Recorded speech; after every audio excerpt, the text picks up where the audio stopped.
네, 말씀드린 대로 오늘 말씀은 은혜 뒤에 임한 큰 시험이라는 제목으로 말씀을 선포하도록 하겠습니다. 자, 오늘 은혜를 입은 사르밧 과부였죠. 예전에 우리가 봤던 성경인데 자르밧입니다. 바르게 읽힘은 자르밧 과부에게 임한 큰 시험을 통해서 은혜를 받은 사람들이, 성도들이 그 어려운 일을 당했을 때 그것을 어떻게 헤쳐나가야 하는가, 이것에 대해서 우리가 오늘 이 말씀을 통해서 은혜를 받고자 합니다. 지금 오늘 읽은 이 시대, 바로 그 당시에는요, 이 북이스라엘이 우상 숭배로 인해서 하나님께서 그 지역에 3년 반 동안 비를 내려주시지 않는 바로 그때입니다. 하나님께서는 예언자 엘리야에게 저 지돈에 있는 자르밧 과부에게 가서 내 몸을 의탁해라, 이렇게 말씀하셨어요. 그래서 이제 엘리야가 바로 지돈 지방이라는 이방 민족 땅으로 갔죠. 그런데 갔는데 말이죠, 그 자르밧 과부도 뭔가 특별하게 부자가 아니라 그녀 역시 마지막 양식을 먹고 아들과 죽으려고 마지막 땔감을 이렇게 구하고 있는 중이었습니다.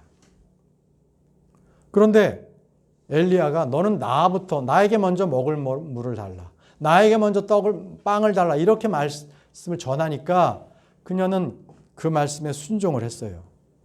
자, 순종해서 먼저 엘리야를 부양을 했더니 어떤 변화가 있었냐면, 그 과부집에 비가 내릴 때까지 양식이 떨어지지가 않은 거예요. 마지막 기름이 남았었는데 엘리야를 먹이고 나니까 그 다음부터는 쭉 먹을 양식이 떨어지지가 않았다는 겁니다. 자, 이걸 본 자르밧 과부가 어떻겠어요? 정말 하나님 살아계시네. 그리고 엘리야 이분은 진짜 하나님의 사람이네, 느끼지 않았겠어요? 그걸 보고 이 자르밧 과부가 믿음이 생긴 거예요. 자, 믿음이 생겨서 이제 참 그렇게 비가 내릴 때까지 이렇게 잘 지냈으면 좋겠는데, 상황이 여기서 끝난 게 아니었어요. 갑자기 그 아들이 죽은 거예요. 병이 나서 죽은 겁니다. 자, 이런 길이 결코 이 자르밧 과부에게만 일어나는 것은 아닙니다. 바로 저와 여러분, 성도들의 인생에서도 똑같습니다. 우리라고 해서 이러한 어려움이 생기지 않는다라는 말은 없습니다. 여러분, 우리가 이 땅을 걷는 것, 이 세상이 어떤 세상입니까? 우리에게는요, 나그네 길입니다. 이 세상은 순례 길을 우리는 걷고 있습니다. 과연 이 길이 우리의 길에 과연 형통하겠습니까? 이 길은 끝이 없습니다.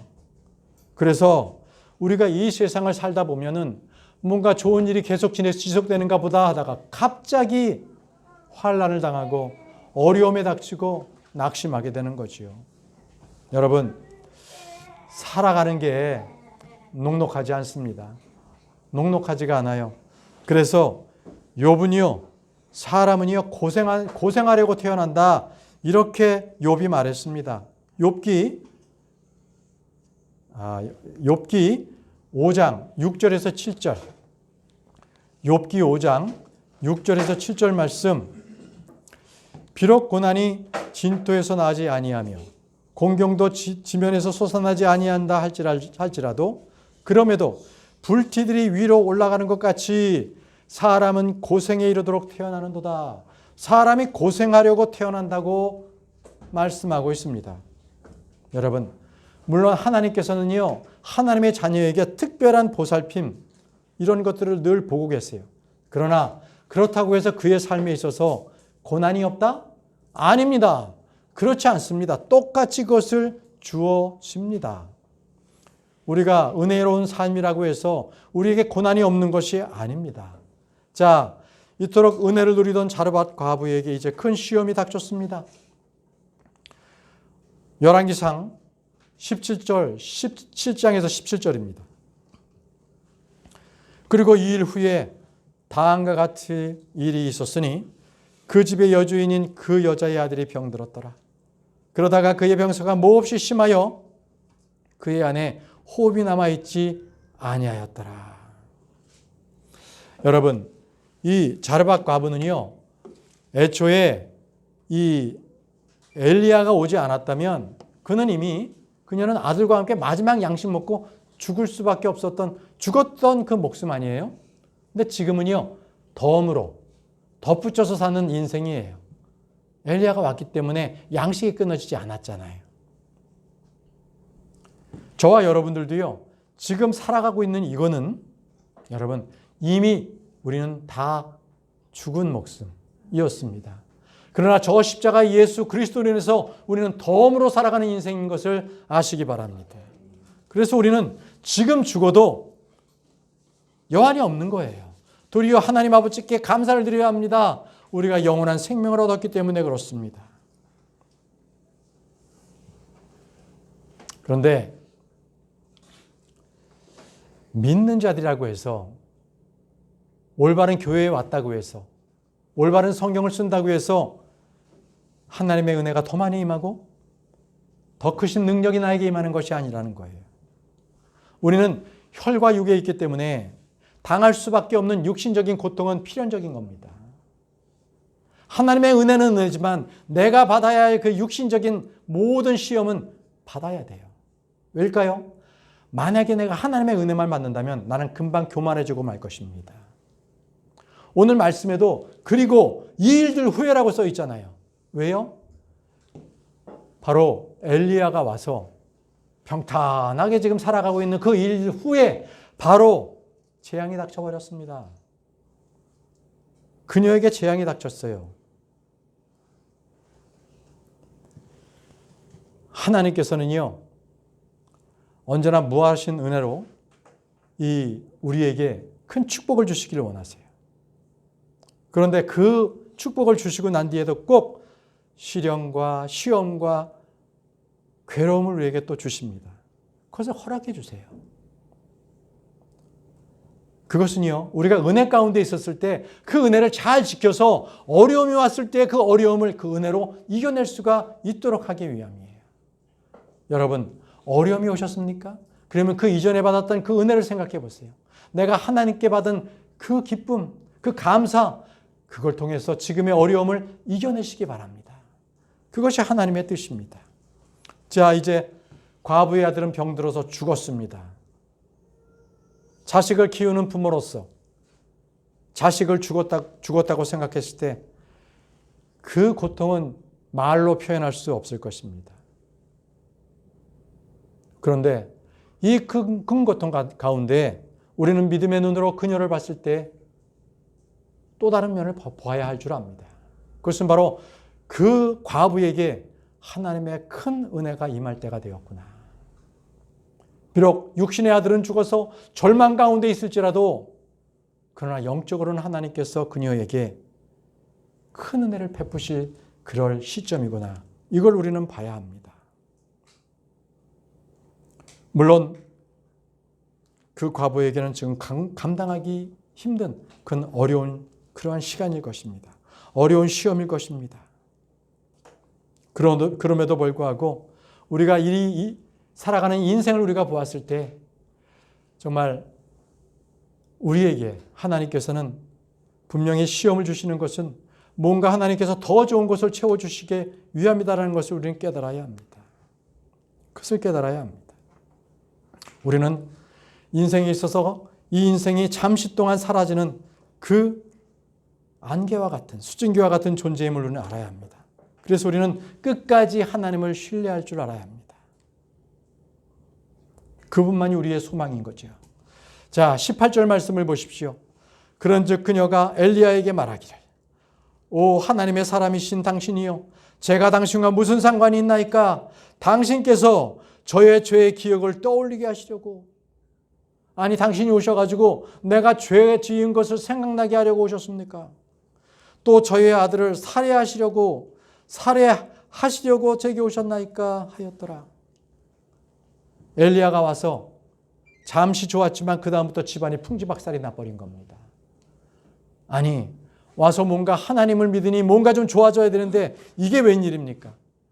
그래서 그녀는 엘리야에게 좀 항변을 하고 있는 거예요. 어떻게 이럴 수가 있습니까? 내가 당신 왔길래 하나님 말씀이라고 해서 내가 밥 줬잖아요. 먹을 거 줬잖아요. 그런데 나이가 어떻게 이럴 수 있어요? 어떻게 내 아들을 데려갈 수가 있습니까? 라고 항변하고 있는 겁니다. 과부는 분명히 알았어요. 지금 이 땅 가운데 비가 오지 않는 것도 바로 하나님이 그러셨고 저 엘리야가 하나님께 기도했기 때문에 비가 오지 않는다는 것을 그녀는 잘 알고 있었습니다. 그렇기에 자기 집안에 닥친 이 재앙도 바로 당신 때문이야. 당신이 왔기 때문에 이 문제가 생겼다고 그에게 절망적으로 하소연을 하고 있는 겁니다. 여러분은 어려움이 닥쳤을 때 그렇지 않습니까? 하나님 앞에 겸손히 굴복하기보다는 하나님 앞에 거스려서 반항을 하고 어떻게 나에게 이럴 수가 있냐고 하나님께 따지진 않습니까? 이것이 바로 은혜를 받고 난 뒤에 성도들의 모습이기도 합니다. 많은 사람들은 어려운 일이 생겼을 때 하나님 앞에 기도해야 되는데 기도하기는커녕 이 문제의 원인이 무엇인가, 이 문제의 단초가 무엇인가를 해서 그 원인을 자기 탓이 아닌 남의 탓으로 돌리는 게 바로 은혜 받은 성도들의 현실입니다. 너 때문이야. 저 사람 때문에 이런 문제가 생겼다고 그 모든 문제를 남에게 돌리고 맙니다. 오늘 여기 이 여인을 보십시오. 이 여인이 자기 아들이 죽었을 때 가장 무엇을 먼저 떠올리게 했습니까? 당신께서 저의 죄의 기억을 떠올리게 하시려고 이 과부의 죄를 떠오르게 하라고 당신께서 지금 나에게 왔습니까? 라고 아들이 죽은 뒤에 그녀가 가장 먼저 생각한 게 자기의 죄였습니까? 자기의 죄였어요. 왜요? 이 지방은 시돈 지역이었습니다. 그 어느 지역보다도 이 지역은 바알 숭배가 심했습니다. 바로 바알 숭배의 요충지였어요. 그럼 거기서 살았다면 당연히 죄를 지지 않았겠어요? 우상 숭배하지 않았겠습니까? 아들이 죽자마자 이 여인은 바로 이것을 생각했던 거예요. 자기 죄가, 바알에게 숭배했던 이 죄가 하나님 앞에 얼마나 더럽고 추악한 죄였는지 이 여인은 생각해내고 당신께서 저의 죄를 기억나게 하시려고 오셨습니까? 이렇게 고백했던 것입니다. 이것이 바로 고통을 당하는 성도들의 모습이어야 합니다. 이 고통이 왜 생겼나 이것이 아니라 바로 나의 죄악을 생각하고 이 죄 앞에서 먼저 하나님께 무릎 꿇어 기도해야 합니다. 바로 성도들은 언제든지 어려운 일이 생겼을 때 내 죄를 다시 한번 회개하고 경각심을 가져야 합니다. 형제자매 여러분,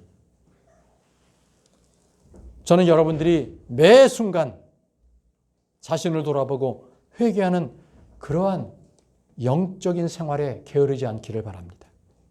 언제나 하나님 앞에서 순수하고요. 정말 그 양심에 따라서 살아가는 여러분들이 되길 바랍니다. 하나님께서 주시는 그 은혜만을 쫓아 산다면은, 그리고 죄를 짓고만 있다면 하나님께서는 그에게 시험을 내릴 수밖에 없을 것입니다. 아무리 특별한 큰 은혜를 받은 성도라 할지라도 그가 계속적으로 죄를 쌓아놓고 있잖아요. 그러면 반드시 심판을 주십니다. 그게 하나님의 법칙이에요. 그 심판이 어떻게 나타나느냐? 이 과부처럼 아예 자녀를 죽이든지 배우자와 사별하든지 건강을 치시든지 뭔가 가정에 어려운 일을 주십니다. 그런 일이 있을 때에 하나님께서 나의 죄를 기억나게 하시는 거죠. 여러분, 나에게 어려운 시험이 닥쳤을 때 이것을 정말 가장 취할 수 있는 가장 안전한 태도는 빨리 이 모든 일이 나를 향하신 하나님의 계획하심, 이것은 하나님께서 나를 보시고 나의 불법의 행위를 회개하게 하시려고, 그것을 용서케 하시려고 주님께서 나에게 주신 시험이다. 빨리 회개하시길 바랍니다. 빨리.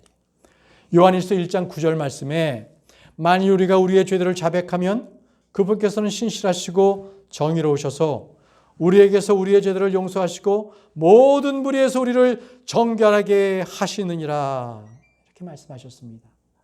모든 죄들에서 우리를 용서하시고 불의에서 우리를 정결하게 하신다고 말씀하셨습니다. 여러분, 주님 앞에 내가 회개하는 것, 나의 죄를 회개하는 것을 여러분 두려워하지 마시기 바랍니다. 나의 모든 죄는 해결책이 있습니다. 그것은 바로 예수 그리스도, 그분께서 나에게 흘리신 그 피로 말미암아 우리의 죄는 깨끗하게 될 수가 있습니다. 여러분, 이렇게 큰 은혜를 받고 난 뒤에 큰 시험을 당할 때 이것은 바로요, 우리의 영혼에 더 큰 유익이 될 수 있도록, 이게 시험이 그냥 단순하게 고통만 받고 끝난다면 얼마나 억울해요. 그죠? 뭔가 이 시험을 통해서 나에게 배움이 되고 교훈되고 하나님께 영광을 올려드려야 되지 않겠습니까? 예, 우리는 그러한 자세를 취해야 될 줄로 압니다. 그럴 때마다 우리는 한 걸음 한 걸음 더 믿음의 길을 갈 수가 있는 겁니다. 자, 다음 19절 말씀, 열왕기상 17장 19절 말씀을 보겠습니다. 그러자 그가 그녀에게 말하기를 너의 아들을 나에게 달라 하였더라. 그런 다음에 그가 그녀의 품에서 그를 데려다가 그를 들고 자기가 거하던 다락 속에 올려다 두었고 그를 자기 자신의 침상 위에 올려놓았더라. 이제 죽은 아들을 과부로부터 건네받았습니다. 그리고 자기가 묵었던 다락방 속 자기의 침상 위에 올려놓았어요. 여러분, 과부가 엘리야를 향해서 정말 저주에 가깝듯이 어떻게 당신이 나에게 이럴 수 있느냐는 그런 식으로 항변을 했지만 엘리야는 아주 부드럽게 답변을 했습니다. 잠언 말씀에 부드러운 대답은 진노를 돌이킨다라고 말씀하셨습니다. 이 말씀대로 엘리야는 부드럽게 대답을 했습니다. 너의 아들을 나에게 달라. 너에게 달라. 우리 주님께서도요, 많은 사람들에게 욕을 당했지만 결코 욕으로 대항하지 않으셨던 분이십니다. 베드로전서 2장 23절 말씀에 그분께서 자신의 욕을 들을 때 맞대어 욕하지 아니하시고 그분께서 순환을 겪으셨을 때 자신은 위협하지 아니하셨고 다만 의롭게 심판하신 분께 자신을 맡기셨느니라. 마찬가지로 의의 종인 우리 역시 주님께 모든 심판을 맡겨야 합니다.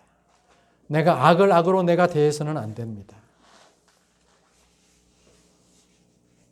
그런데 말이죠, 여기서 이 여인이 그래도 하소연을 하고 항변을 했지만 가장 먼저 얘기한 게 엘리야였어요. 뭔가 그녀에게도 그동안에 믿음이 있었기 때문에 엘리야에게 얘기하면 내 아들을 살려주지 않을까, 하나님께서 살려주시지 않을까, 이런 바람이 있었던 거죠. 그래서 그녀는 엘리야에게 간청을 했던 겁니다. 그래서 엘리야가 어떻게 했습니까? 엘리야가 뜨겁게 기도했죠. 그래서 엘리야가 그 아이를 살려냈어요. 살려냈습니다. 그런데 히브리서에서는요, 히브리서 11장이 믿음의 장이잖아요. 그 믿음의 장에서는 바로 이 장면을 어떻게 표현했냐면 그 과부의 믿음 때문에 죽은 자가 살아났다고 기록하고 있어요. 히브리서 11장 35절 보십시오. 믿음으로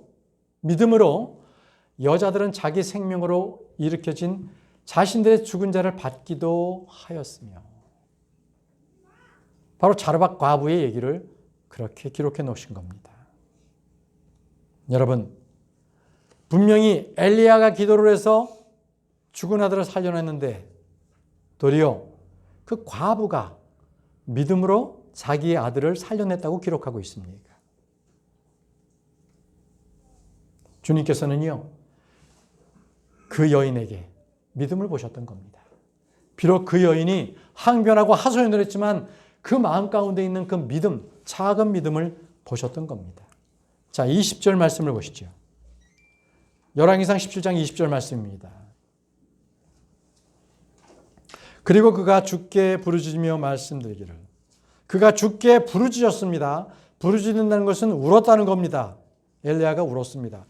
오 주 나의 하나님이여, 제가 그 곁에서 체류하고 있는 과부의 아들을 당신께서 죽게 하심으로써 그녀 위에도 악을 가져오셨나이까였더라. 엘리야는 주님께 부르짖었습니다. 그는 이 아들을 살리기 위해서 눈물로 하나님 앞에 기도했습니다. 여러분, 눈물의 기도는요, 그 기도의 응답에 효과가 있습니다.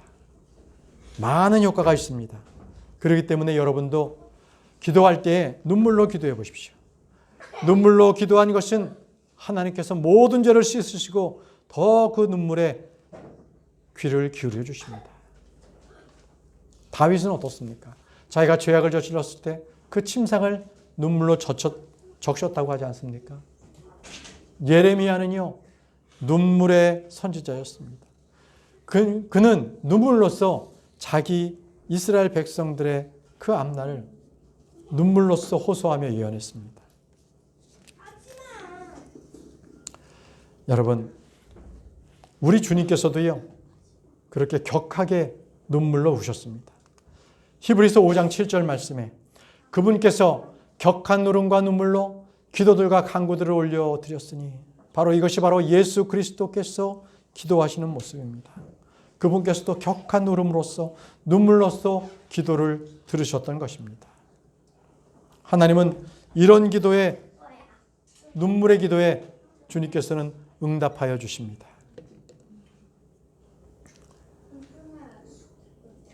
하나님께서는 못 들어줄 기도가 없습니다. 주님은 모든 어려운 일, 불가능한 일이 없으시기 때문에 그렇습니다. 예레미야 32장 27절 보십시오. 예레미야 32장 27절 말씀을 보겠습니다. 말씀을 한번 찾아보겠습니다. 예레미야 32장 27절.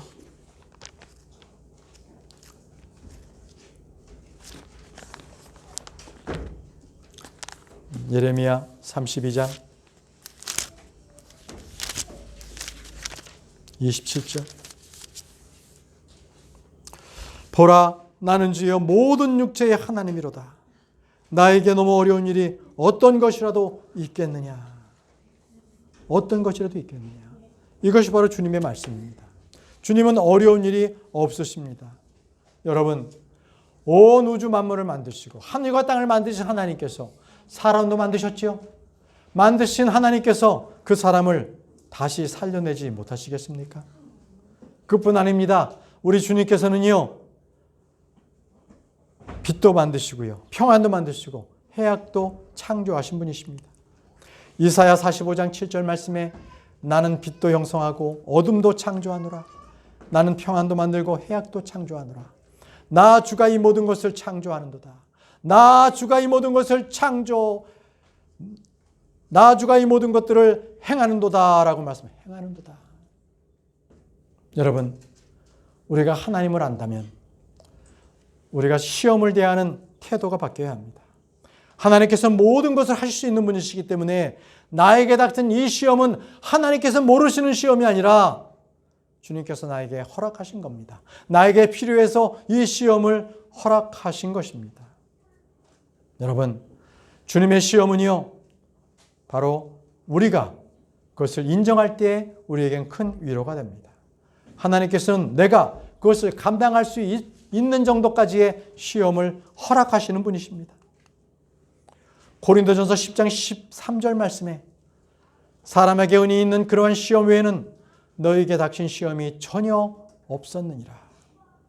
그러나 하나님께서는 신실하시니 너희가 능히 감당할 수 있는 것 이상으로 너희가 시험받는 것을 허락하지 아니하시리라.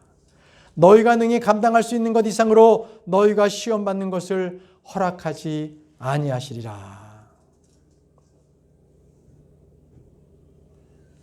그러나 너희가 그것을 능히 감당할 수 있도록 시험과 더불어 빠져나올 길도 마련하시리라. 주님께서 우리에게 주신 이 모든 시험들 다 주님께서 우리에게 허락하신 것입니다. 여러분들은 시험을 당할 때 믿고 그것을 이겨내시기 바랍니다. 다음 말씀 보겠습니다. 열왕기상 17장 21절에서 22절입니다. 그리고 나서 그가 자신의 몸을 그 아이 위에 3번 폈고 주께 부르짖으며 말씀드리기를 오 주 나의 하나님이여 제가 당신께 간구하오니 이 아이의 혼이 그의 안으로 다시 들어오게 해 주소서 하였더라. 그러자 주께서 엘리야의 음성을 들으셨고 그런즉 그 아이의 혼이 그의 안으로 다시 돌아왔고 그가 다시 살아났더라. 참으로 기도의 능력을 봅니다. 주님께서 기도를 들으시고 응답하시는 하나님을 봅니다. 여러분, 야고보서 5장 16절에도요. 의로운 사람의 한 명의 효과적이고 그 뜨거운 기도는 역사하는 힘이 많다고 말씀하셨습니다. 하나님은 우리의 기도를 들어주십니다. 그러기에 우리가 어떠한 환경이 있다 할지라도 어떤 상황이 있다 할지라도 주님께서는 못하실 일이 없으십니다. 주님께서는 우리의 모든 필요한 것들을 채워주시는 하나님이십니다. 여러분, 우리는 매사에 주님 앞에 매달려서 언제나 승리하는 삶을 사시기 바랍니다. 다음은 열왕기상 17장 23절에서 24절 말씀입니다. 그러자 엘리야가 그 아이를 데려다가 그를 그 방실에서 집안으로 내려보내고 그를 그의 어머니에게 넘겨주었더라. 그러면서 엘리야가 말하기를 보라 너희 아들이 살아있느니라 하였더라. 그리고 그 여자가 엘리야에게 말하기를 당신께서 하나님의 사람이신과 당신의 입안에 있는 주의 말씀이 진리임을 이제 제가 이것으로 아나이다 하였더라. 엘리야는 죽은 아이를 안고 올라갔다가 이제는 그 아이를 살려서 내려왔습니다. 죽음과 삶 사이에 바로 엘리야 그가 기도하고 있었습니다. 여러분, 죽음을 생명으로 옮기는 이 특권, 이건 누구에게나 주어지는 것이 아닙니다. 바로 하나님의 아들들에게만 주어지는 특권입니다. 이것은 영광스러운 거죠. 우리 교회는 지난 한 주간에도 병든 어머니가 구원받으셨다는 기쁜 소식을 전해받았습니다. 바로 그분께서 죽음에서 생명으로 옮겨진 것입니다. 이것이 바로 우리의 사명이고 우리의 특권이 아니고 무엇이겠습니까? 여러분들 모두가 엘리야처럼 죽은 자를 산 자로 불러내리시기 바랍니다. 우리 성도 모두가 이 땅에 살고 있는 이유가 바로 그것입니다. 죽은 생명을 살아있는 생명으로 변화시키는 것. 그것을 위해서 우리는 이 땅에 있는 것입니다. 비록 우리가 사는 곳은 누추할지 모르지만 우리가 항상 기도하는 것은 영이 죽은 자를 살리는 것입니다. 그리고 그들을 위해서 쉼없이 기도하는 것입니다. 그랬을 때 풍성한 혼의 열매를 맺게 되는 것입니다. 여러분, 오늘 말씀을 통하여서 주님께서는 우리에게 주시는 교훈의 말씀이 있습니다. 주님은 왜 사랑하는 자녀들에게 시련을 주시는 것인가? 왜 우리에게 시험을 주시는가? 그 이유입니다. 먼저 첫 번째가 우리의 믿음을 단련하시기 위해서입니다. 우리의 믿음을 단련하기 위해서 저와 여러분들에게 시험을 주십니다. 시련을 주십니다. 고통을 주십니다. 베드로전서 1장 7절 말씀에 너희의 믿음의 시련이 풀로 정련될지라도 사라지는 금의 정련보다 더욱더 귀하여 예수 그리스도께서 나타나실 때 칭찬과 존귀와 영광으로 발견되게 하려 함이라. 이것이 바로 우리를 단련하시기 위한 목적입니다. 우리를 시련으로서 단련하시고 그리고 우리를 칭찬과 존귀와 영광 가운데서 바로 예수님을 만날 수 있도록 목적이 그겁니다. 생각해 보십시오, 여러분. 이 광산에서 채굴을 한 원석이 있는데 그 원석에 그대로 빛이 나겠습니까? 그 원석은요, 깎이고 연마되어야만, 고통을 받아야만 그 다음 보석으로 다시 태어납니다. 온실 안에 있는 비바람 없이 자란 화초보다는 말이죠, 야생에서 피어난 들꽃, 이 들꽃의 생명력이 더 강합니다. 바로 이것이 시험을 통과한 결과입니다. 저와 여러분들은 평소 때의 그 믿음은 아무것도 아닙니다. 그러나 시련을 통해서, 연단을 통해서 그 믿음이 점점 자라게 되는 겁니다. 그것이 바로 우리에게 시험을 주시는 그러한 목적입니다. 고린도후서 4장 17절에요.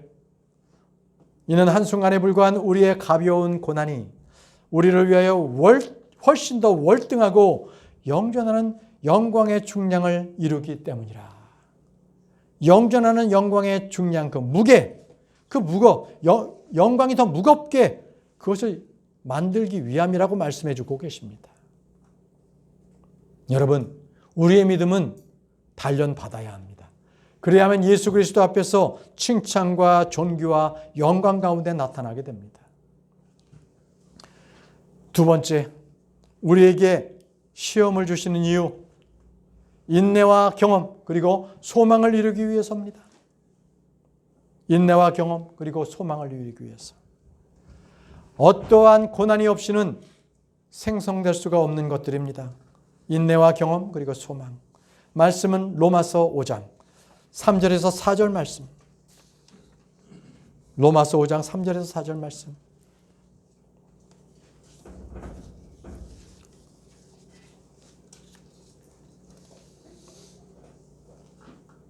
그런즉 우리는 그렇게 할 뿐 아니라 환난도 기뻐하나니 환난은 인내를 이루고 인내는 경험을 이루며 경험은 소망을 이루는 줄 알기 때문이라.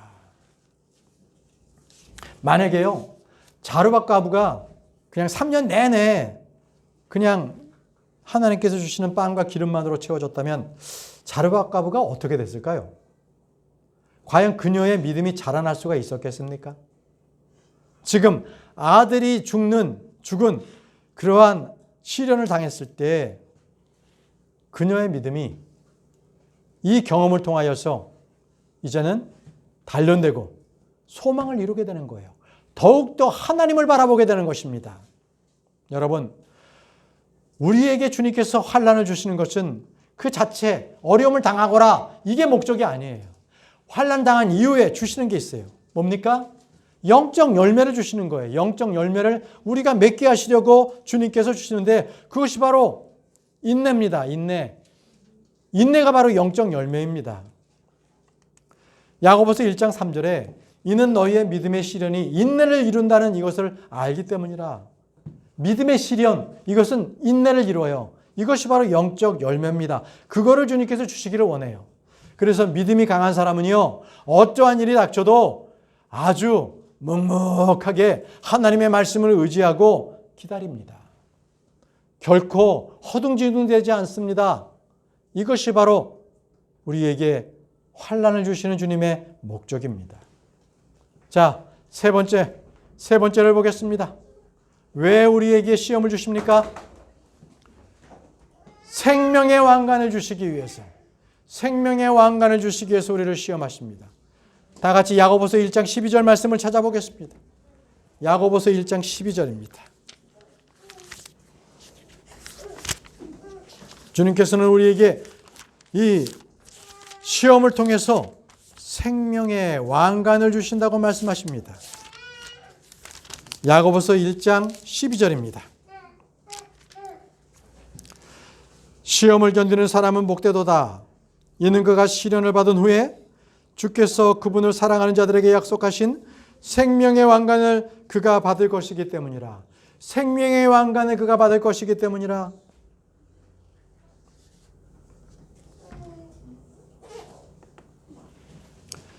여러분, 첫 마디가 뭐라고 그러셨습니까?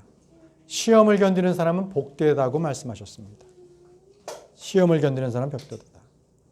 우리는 성경에서도 이 시험을 견뎌서 복된 사람을 많이 봅니다. 다니엘을 예를 들 수 있습니다. 다니엘은 사자굴의 체험에 있어서 사자굴에 있었어도 그는 두려워하지 않고 끝까지 믿음을 지키고 그 시련을 이겨냈습니다. 요셉도요, 자기 형제에게 완전히 팔려나가서 이제 이집트에서 종살이를 하면서 그는 끝까지 하나님의 말씀으로 그는 이 시험을 이겨냈습니다. 욥은 어떻습니까?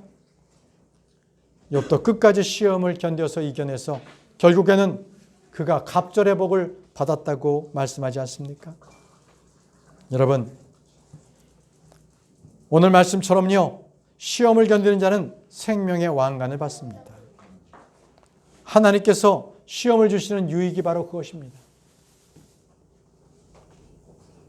우리에게 생명의 왕관을 받게 하기 위해서. 하나님께서는요, 자신을 사랑하는 자들을 위해서 이 모든 것들을 준비해 놓으셨다고 말씀하셨는데요. 바로 고린도전서 2장 9절 말씀을 보십시오.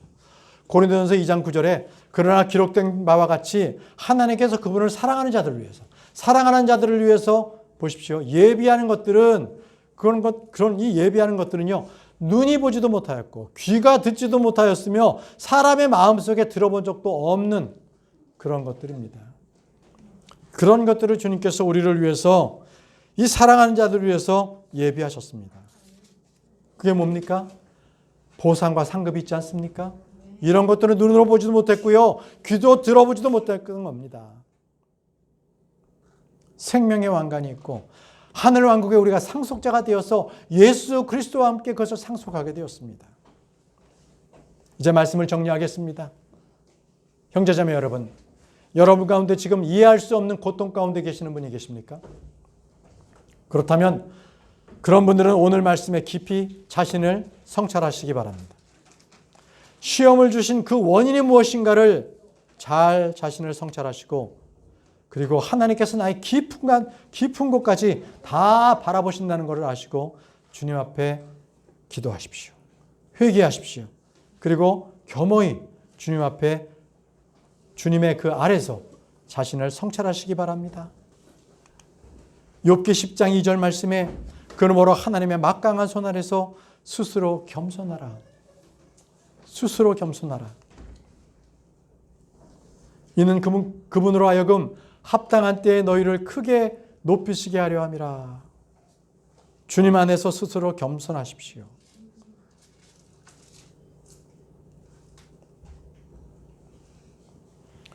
자, 마지막으로는요, 우리가 고통을 당할 때 기도하십시오.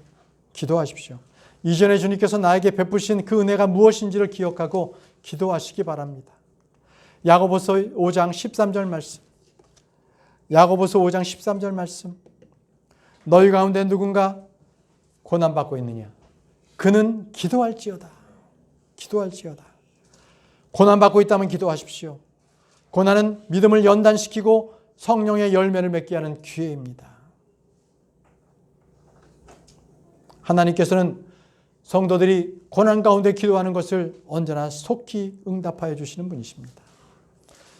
여러분들이 살면서 절체절명의 위기 가운데서 주님은 그분만을 매달리고 그분께 기도한다면 그분은 분명히 그 모든 문제들을, 그 시험 가운데 여러분들에게 힘을 주시고 능히 그 시험을 이기게 해 주실 것입니다. 여러분, 그 시험을 이기고 나와서 여러분 단련되기를 원합니다. 욥처럼 그분께서 나를 정렬하셨을 때 내가 금같이 나아오리라, 이런 고백이 저와 여러분들에게도 있기를 원합니다. 오늘 나에게 닥친 이 시험이 도저히 납득이 가지 않고 힘들더라도 좌절하지 마십시오. 포기하지 마십시오.